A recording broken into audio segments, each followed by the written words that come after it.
moving towards it or am I moving away from it? I'm confused. I am moving towards it.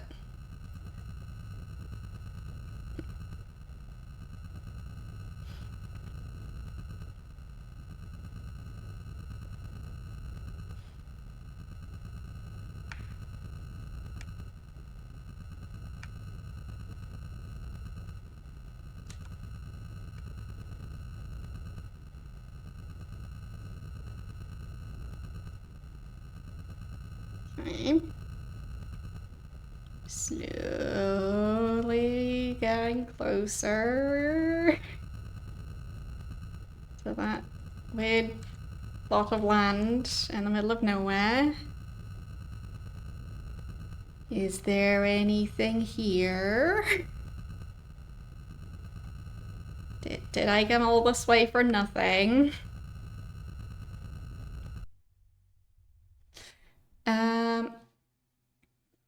Gold and diamond mine. I fly to the site of an old gold and diamond mine that was circled on Professor Cole's map.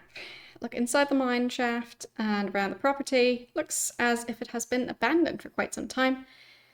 Nothing else to see or do at this location. Okay.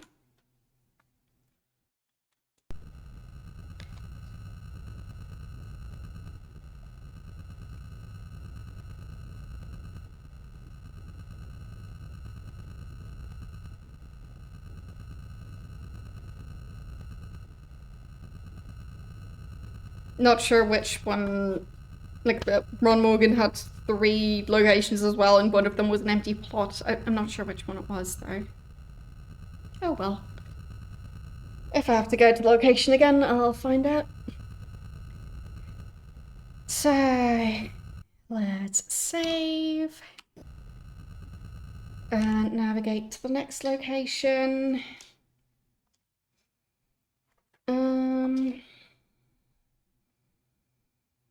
Let's go for Bosworth Clark, I guess. Not that far away.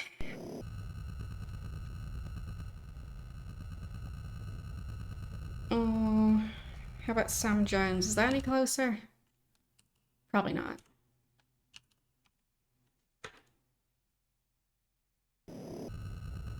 Not really. Okay. So, Clark first.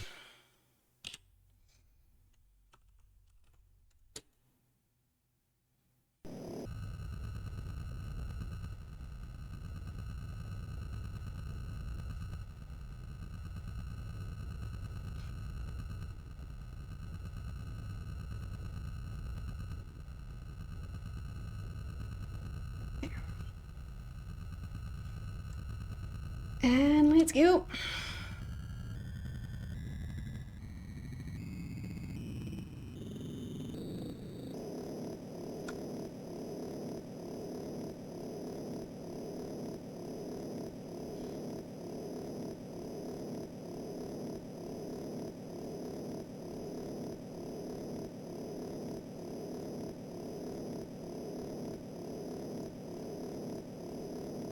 Another long journey. Whee! Am I gonna crash into the mountain? I might. It is a definite possibility. I hope I don't. But it wouldn't be the first time.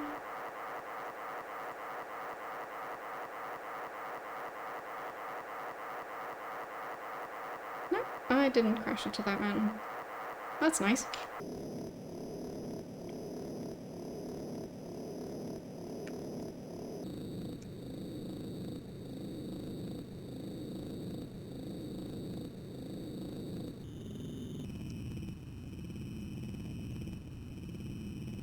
I mean, from what I've seen of, like, pictures of, like, air travel back in ye olden times, they were using, like, actual, like, glass and, like, ceramic plates and stuff. And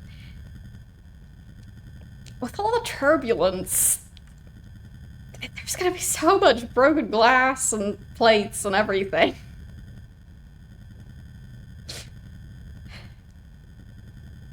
I'm sure the floor was also like carpet, because that's gonna make it really easy to clean up all the broken stuff.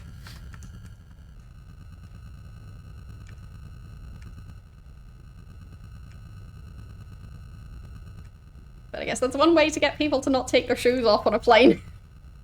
Just shards of glass.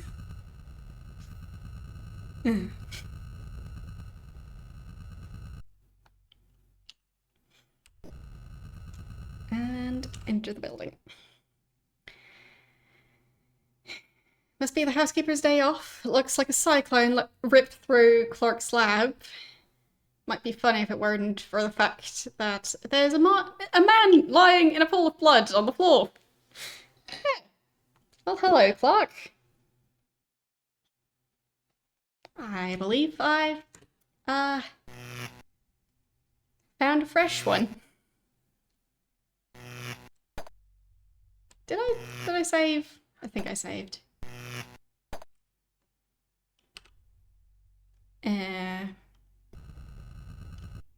I'll just make sure I save.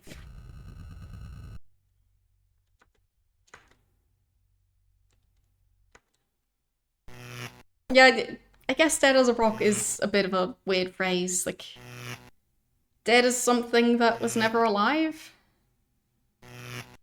So, implying that he was never alive?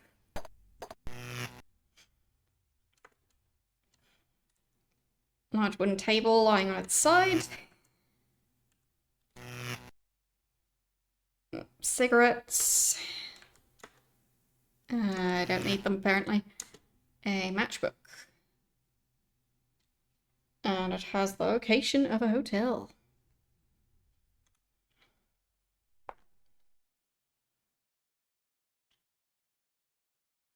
That's 5162.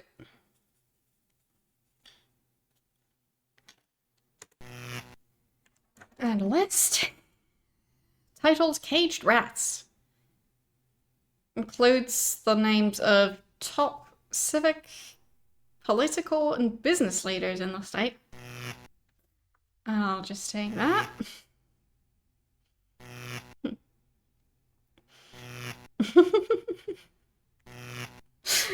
Yeah, maybe you don't need 17 games. Like, for me, I have so many unplayed games in my Steam library that I try not to buy too many new games.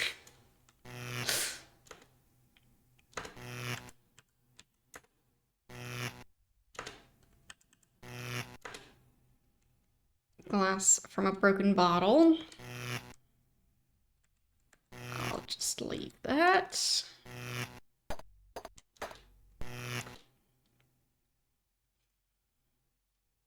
A tall metal cabinet with shelves and a door.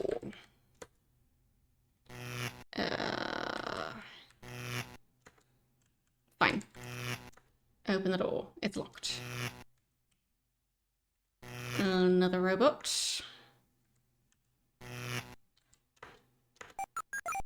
Beep beep.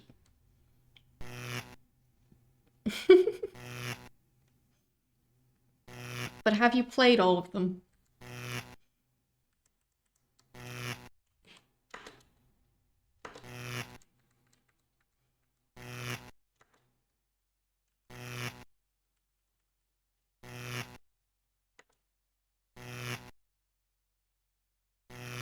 You are playing through them. Okay.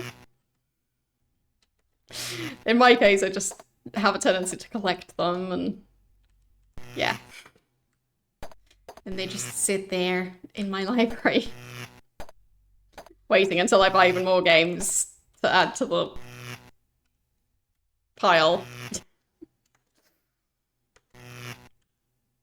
Monitor bank? What's that? Bank of monitors. Some of which are broken. They display information received from the satellite. And I switch it on or off. Okay. didn't really do anything.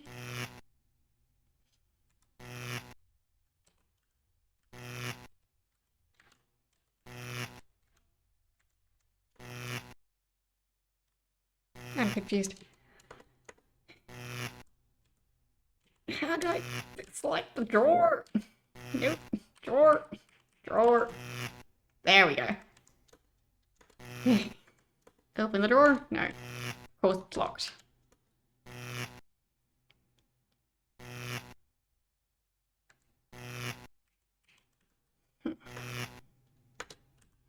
Look at the scientist. Man lies sprawled on the floor. His eyes are wide open and bulging. Body is cold, but not quite stiff. Probably died within the last 18 hours.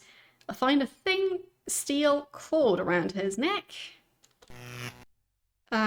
Looks like prose work, as in he's been assassinated. Great. Calendar. Right, there's a compartment behind the calendar. Can I open it? 50 shares of stock worth $500. Sure, I'll take that.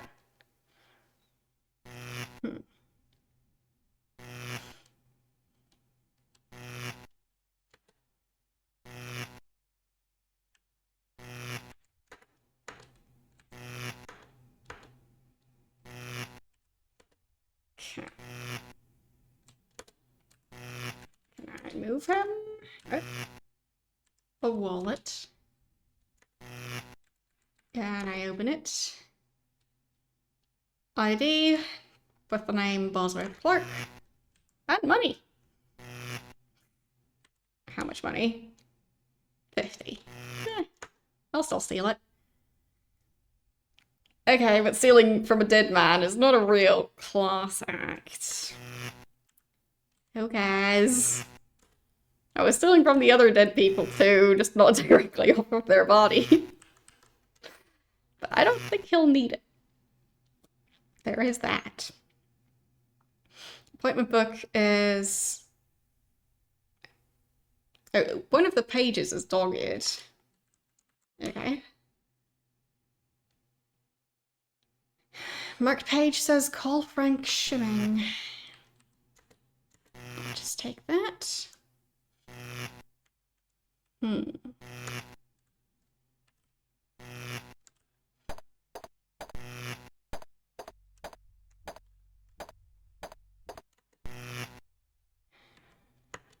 So much stuff on the floor.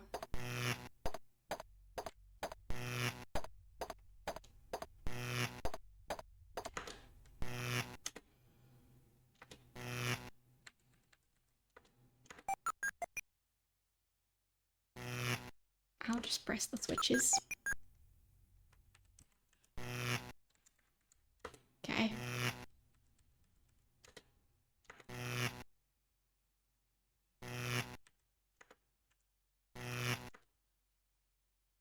Blueprints of a high-frequency relay satellite.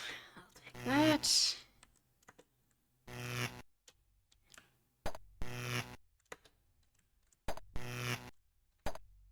Are those gloves on the floor?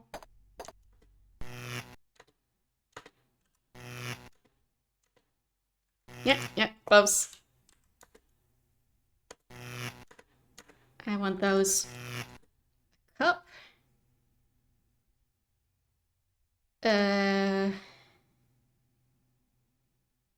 Ski Utah? I'll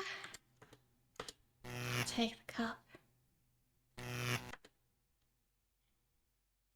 And I'll take the sandwich.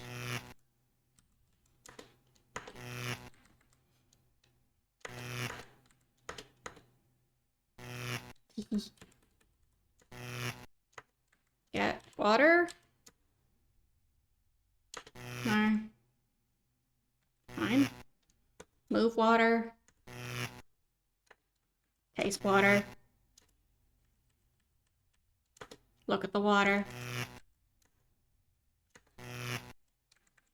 Why can't I get some of the water?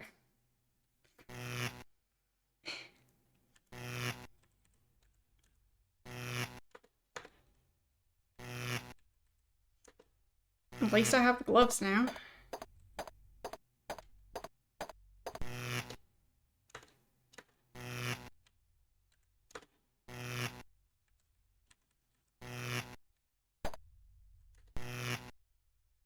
Hmm.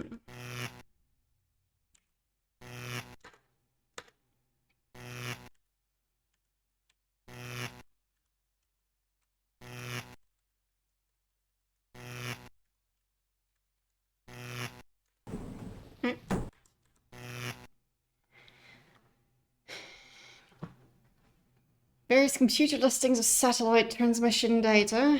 I'll take that.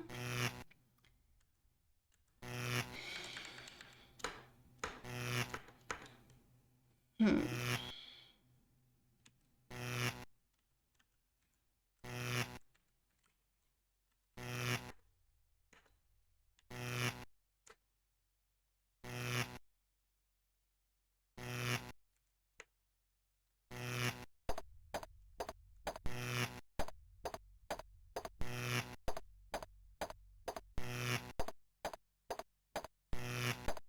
Where's his pass card? I mean, it might have been stolen based on what this place looks like. There is that. Move the table.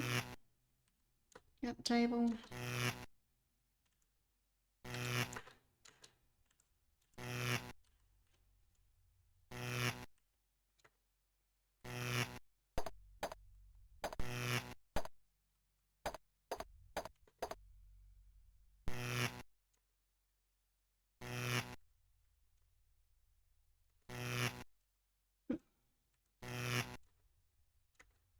Still don't have the key.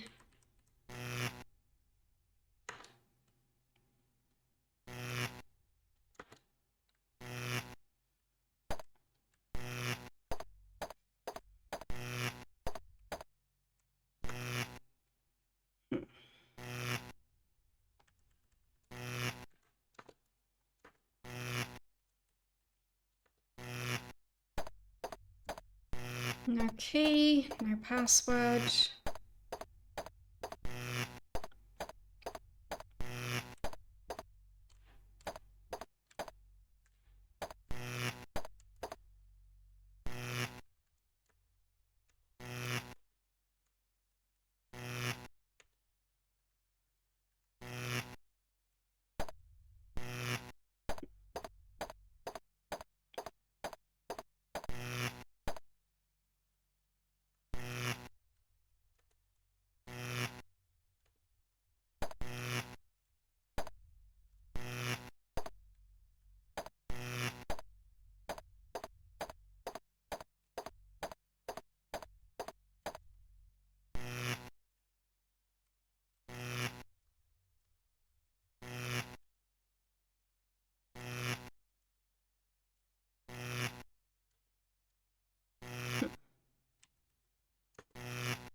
Can't just take his body away.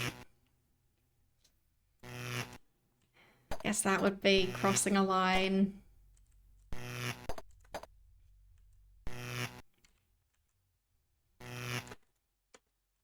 But I am investigating his murder, so...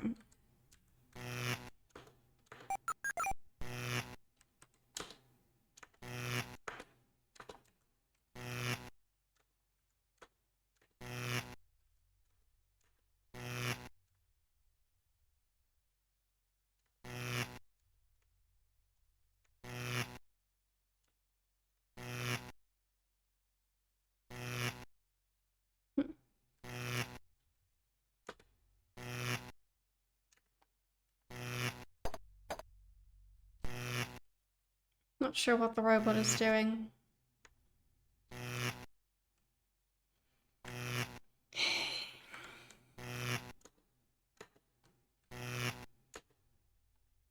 I don't know where the key would be.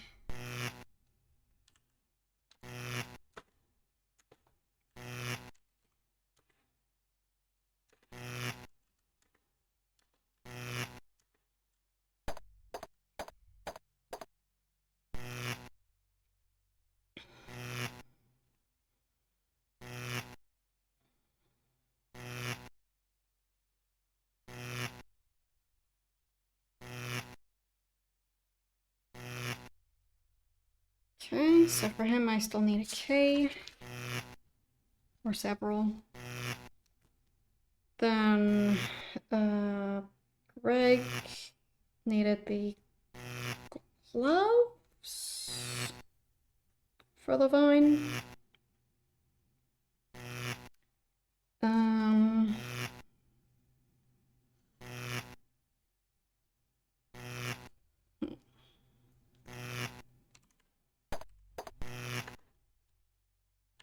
does look like there's a lot of stuff on the floor, but don't know. Let's check the inventory.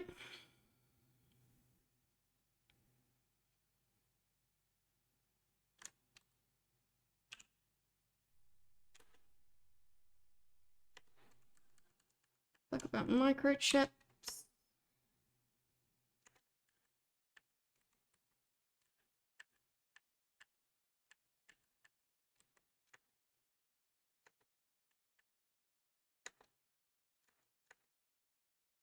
File cabinet key.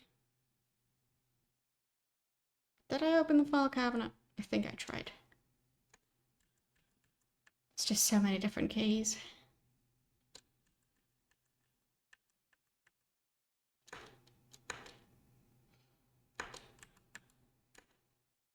There.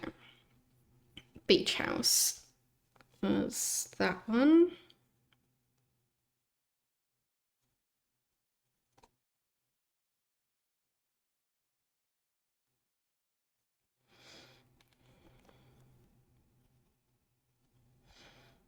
Okay. And then for Cal Davis, I needed to... I think Cal was the one with the ape?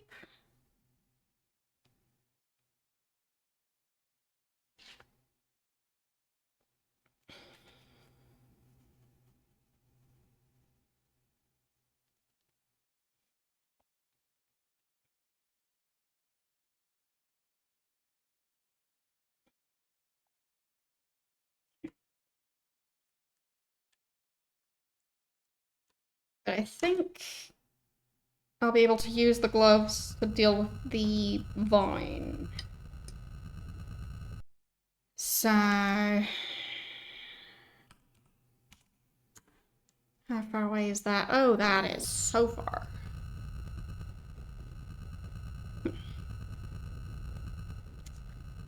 Alright.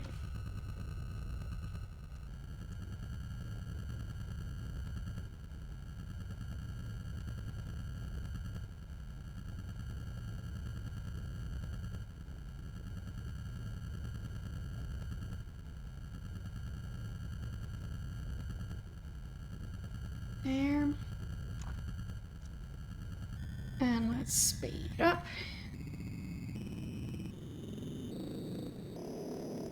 And go to the...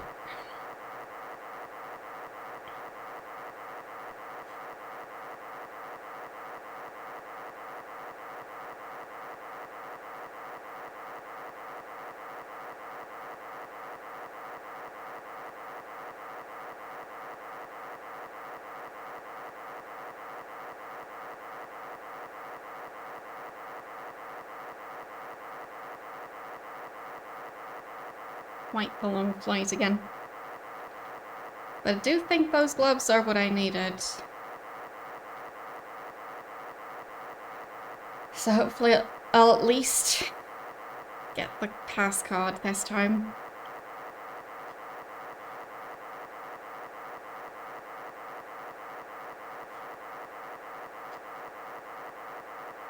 Well, I'm mainly just getting warm. So I think for... especially when I'm streaming during a heat wave, I'll need to figure out a way to get a bit more airflow in this room. So, noted.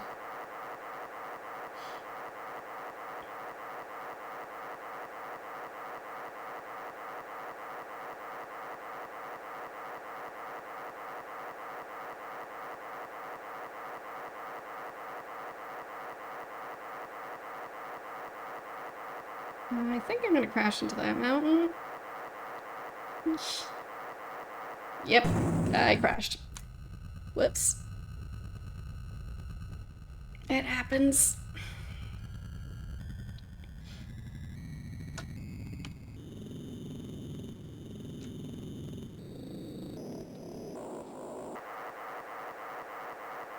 I get for not flying high enough. Pesky mountains.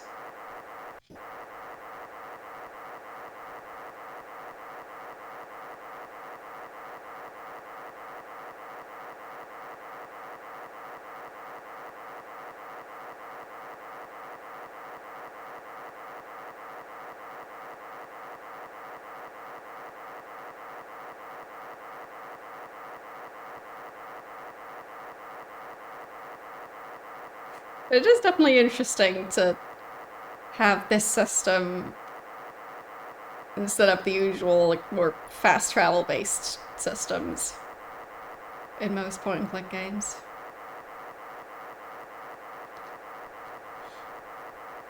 Like, it definitely reminds me of, I think it was Police Quest 1, where you had the driving minigame.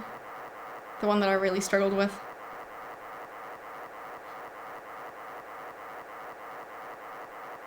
So, stop this thing and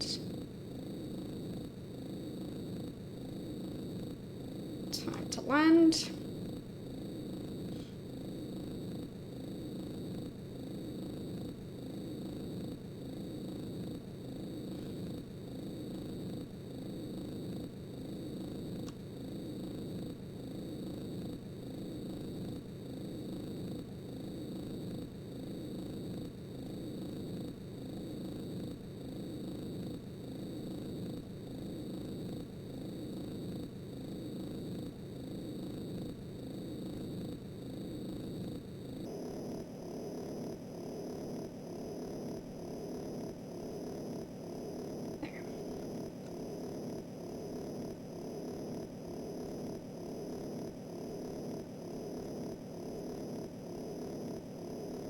Only 24 degrees there.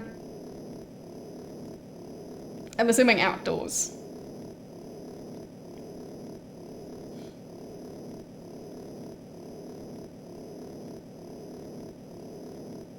Yeah, over here, I think it's supposed to reach some temperature in the 30s today. I'm not sure which one exactly. The weather report doesn't seem to know for sure either, so. Over there, like, it rarely reaches 24. I mean, it sounds like nice for, like, spending time outdoors. Unless you are really interested in going swimming. But I would argue that for stuff like if you want to grow plants, for example, it's gonna be tricky with that type of climate. Because presumably it also gets quite cold.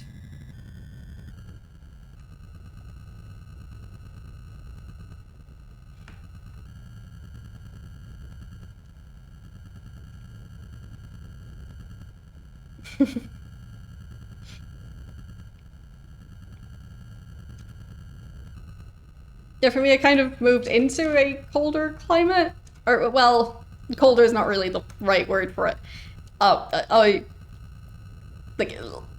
a climate that doesn't really spike both up and down quite as much in temperature. So, a more temperate climate? Mild? I don't know. But it doesn't get as warm in summer or as cold in winter. So, like, for me, I'm used to worse in both directions. Yeah, but over there it's winter at the moment. Or at least start of winter, right? Right? Yeah. But like, what's the lowest temperature you can expect to reach in winter? Because that's gonna make quite a difference. Okay, that is the right building. So, save. Enter the building.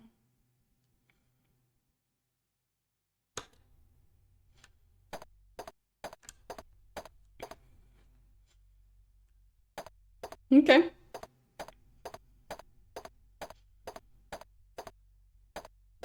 Yeah, exactly. Most places, like the official start and end of seasons tends to be around the 21st. But yeah. Well, that sounds nice compared to my 25 degrees with like 62% humidity. So it's warm.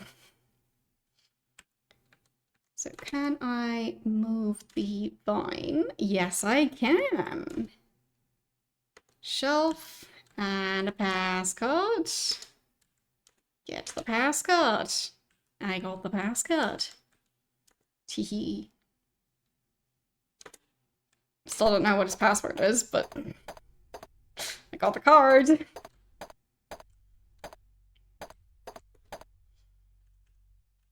So purple.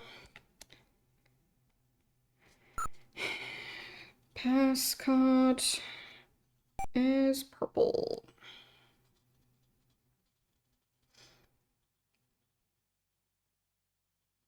Now we just need to figure out the password.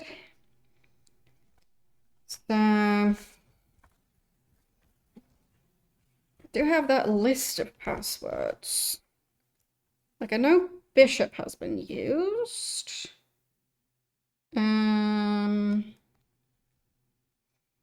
Then pawn. We've had that one. Yes, there it is. We've had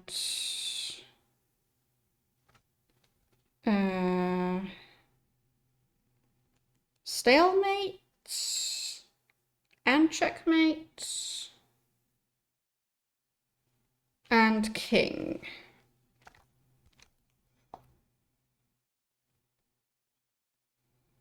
So we've got queen, stonewall, dragon, pawn. Oh, no, I picked knight, not king. Rook, gambit, castle, knight, black, and white. So it might be one of those. I guess I could just brute force it.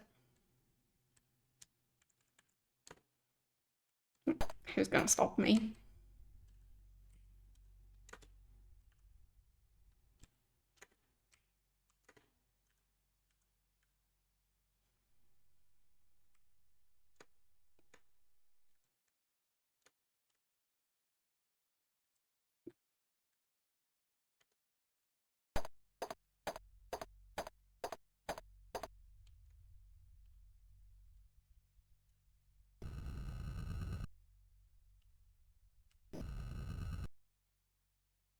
So, purple.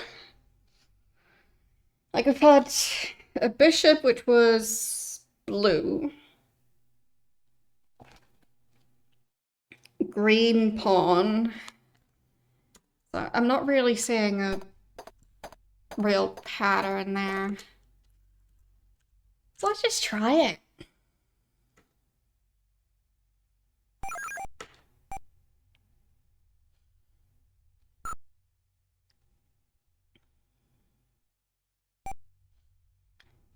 Let's try queen.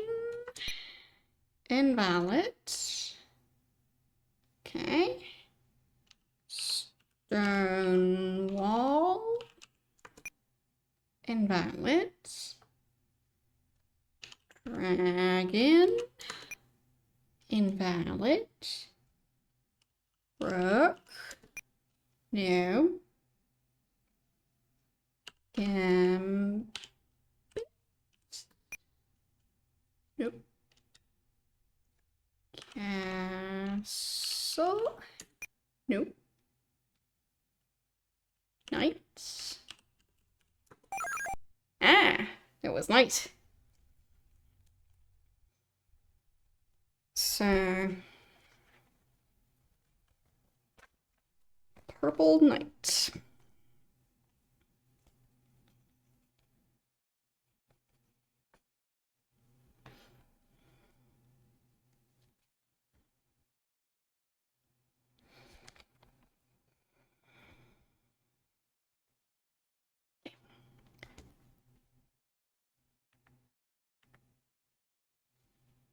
I think it's just the one entry. Personal log. G, so Greg call. It seems the ultimate purpose of this microchip I've been designing is to control a person's feelings and emotions by implanting the device within the brain. Must be some sort of weapon which can destroy certain parts of the mind while leaving other areas intact. Victim could believe that he has fully capable of thought and reason. A victim could believe that he has fully capable of thought and reason and not even realize he has under someone's control. Was, okay. Was fully capable of thought and reason and was under someone's control. Yeah. The font is very tricky for me to read sometimes. Like, M, H, and W kind of look the same-ish. Like, it's a 1 pixel difference. So, anyway, got that information. Neat. But I mainly got the password. That's the important part. Don't know if there's anything else I'm supposed to get in here. I don't know if the sandwich or the pizza would appeal to the ape.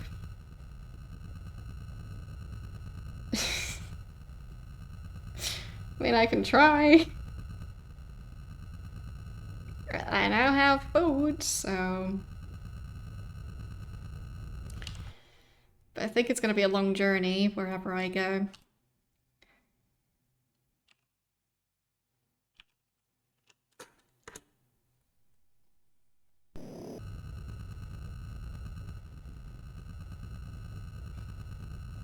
Let's see, how many scientists do we have now? 1, 2, 3, 4,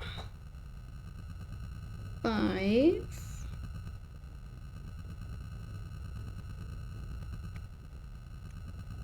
Then I think that's number 6 and 7.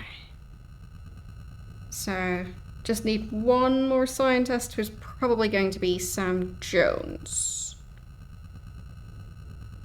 Or maybe it's just going to be Tom Griffith who has the final one. But technically, I'm still missing the Ray Pass card. I just know that it's great. Because I think that one was stolen.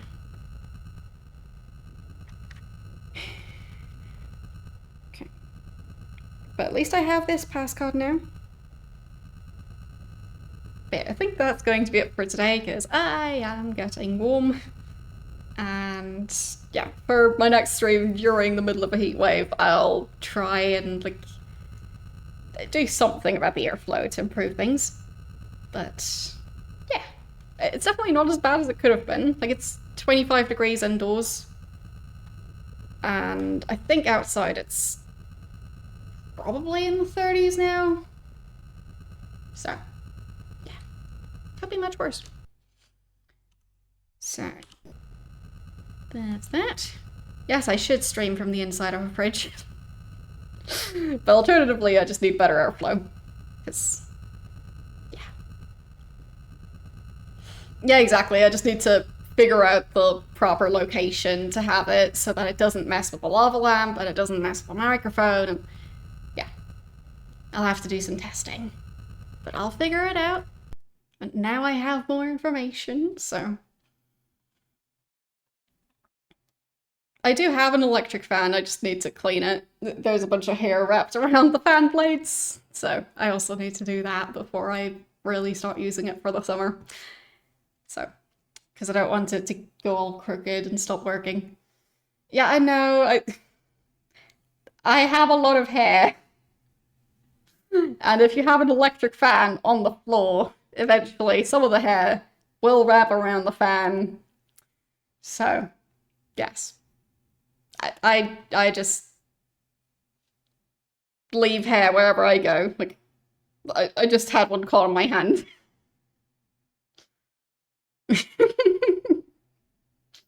I mean, I guess that's one way to get airflow.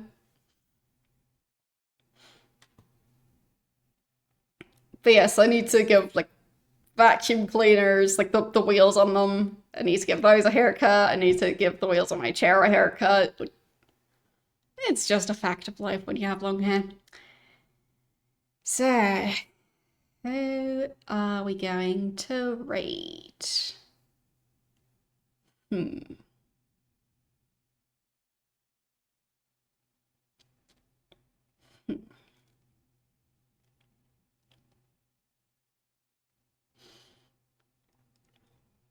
But yeah, I'll also probably try and see if the dehumidifier gets picked up by the microphone. So I'll be able to see if I can have that running while I'm streaming. And yeah, I'll have to do some tests there.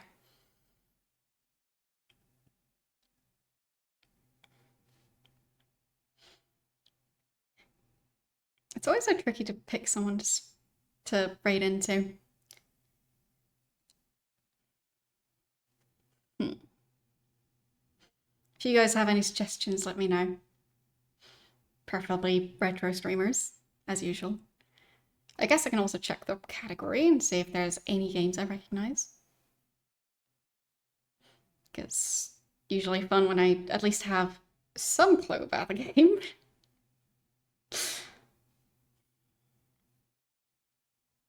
Haven't found one yet.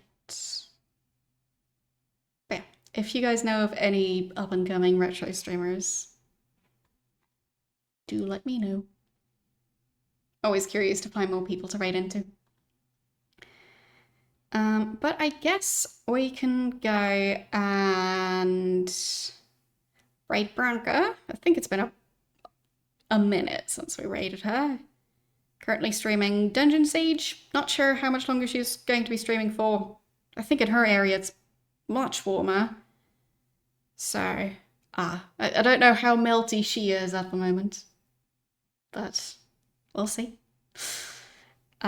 She's currently playing Dungeon Siege from 2002. So, yes, we'll head over there. And I will see you guys tomorrow with more Ultimate 8. Bye!